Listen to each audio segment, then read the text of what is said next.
Welcome back to DP60. Today we have a continuation of dermatopathology basic terms, and last week we covered terms that are used in describing spongiotic and psoriasiform or papillosquamous lesions, and today we will cover basic terms for interface reaction patterns. So one term is savate bodies or colloid bodies, and these are pink globular remnants of keratinocytes and basement membrane that are generally located right at the base of the epidermis or maybe slightly above, as well as sometimes within the dermis. So savate bodies are within the epidermis and colloid bodies are technically right below the epidermis within the papillary dermis.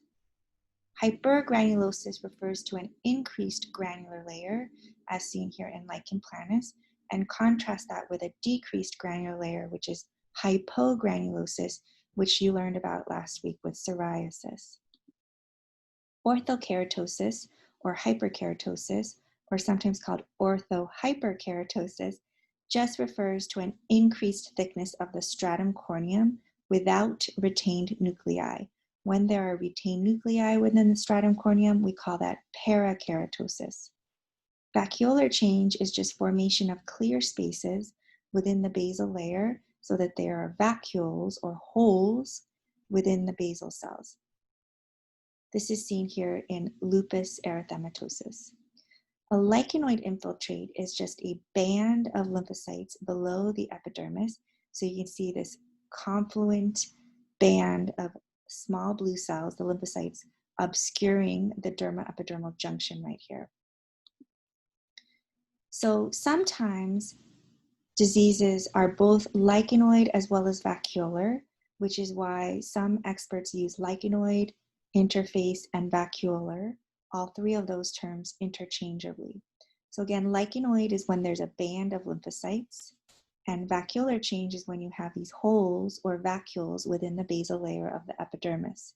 Sometimes you see both lycanoid as well as vacuolar changes within the same lesion, and so you could just call that interface, or you might still just lump it with lycanoid reactions, or you may still say there's vacuolar interface change.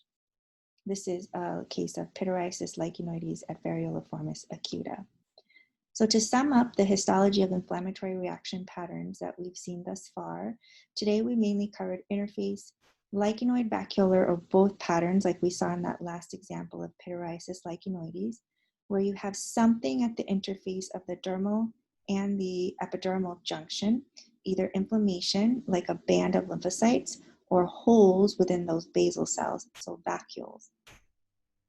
In spongiotic patterns, you have intercellular edema between the keratinocytes, so spongiosis, and contrast that here without much intercellular edema in this lesion of psoriasis, where it's just acanthotic but without the intercellular edema. Thanks for listening today.